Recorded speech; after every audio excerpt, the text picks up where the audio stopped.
আসসালামু আলাইকুম। Hello and welcome back.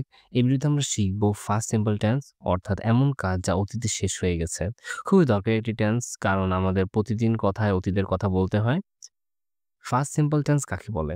First simple tense দিয়ে বোঝায় অতীতে সম্পূর্ণ হওয়া কাজ, নির্দিষ্ট সময় ঘটে যাওয়া কাজ। যেমন আমি গতকাল স্কুলে গিয়েছিলাম, সে দুপুরে খেয়েছিল, তারা সিনেমা দেখেছিল। ফার্স্ট ইন্ডিপেন্ডেন্ট টেন্সের সবথেকে সাধারণ গঠন যেটি, ওটা হচ্ছে বাক্যে সাবজেক্ট থাকবে, ভার্বের ফার্স্ট ফর্ম থাকবে এবং অবজেক্ট থাকবে। উদাহরণ হিসেবে নেওয়া যায়, I went to school, I subject, went go এর first form, to school object. He played football, say football খেলেছিল। এখানে he সাবজেক্ট, played হচ্ছে আমাদের ভার্ব, ভার্বের ফার্স্ট ফর্ম, play এর ফার্স্ট ফর্ম played, ফুটবল আমাদের object. They watched a movie, এখানেও দে হচ্ছে সাবজেক্ট, ওয়াচড হচ্ছে ওয়াচের ফার্স্ট ফর্ম, এ মুভি হচ্ছে অবজেক্ট। মনে রাখবে যে ভার্বের ফার্স্ট ফর্ম ব্যবহার করতে হয়। গো হয়ে যাবে ওয়েন্ট, ইট হয়ে যাবে অ্যাট।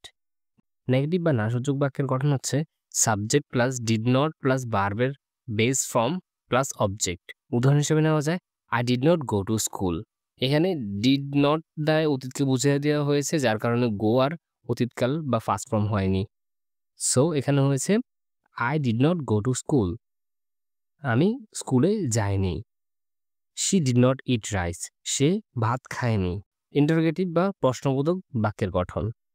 এর মধ্যে শুরুতে থাকবে did, তারপরে সাবজেক্ট, তারপরে ভার্বের বেস ফর্ম এবং অবজেক্ট। উদাহরণ হিসেবে নেওয়া যায়, Did you go there? তুমি কি সেখানে গিয়েছিলে? Did he play cricket? সে কি ক্রিকেট খেলেছিল? Practice time. চলো একটু প্র্যাকটিস করি। Translate into English. আমি ভাত খেয়েছিলাম। এটার ইংরেজি কি হতে পারে? I ate rice. আমি ভাত খেয়েছিলাম, এটার ইংরেজি হচ্ছে I ate rice. Say football খেলেছিল, এটার ইংরেজি he played football. তারা স্কুলে যায়নি, they did not go to school. তুমি কি ছবি দেখেছিলে? Did you watch the movie? এগুলোই হচ্ছে বাক্যের ট্রান্সলেট করার নিয়ম। শেষ কথা, আজকের ক্লাসে আমরা শিখলাম ফার্স্ট সিম্পল টেন্সের গঠন, অ্যাফার্মেটিভ, নেগেটিভ এবং কোয়েশ্চেনস, কিছু গুরুত্বপূর্ণ ভার্ব এবং প্র্যাকটিস।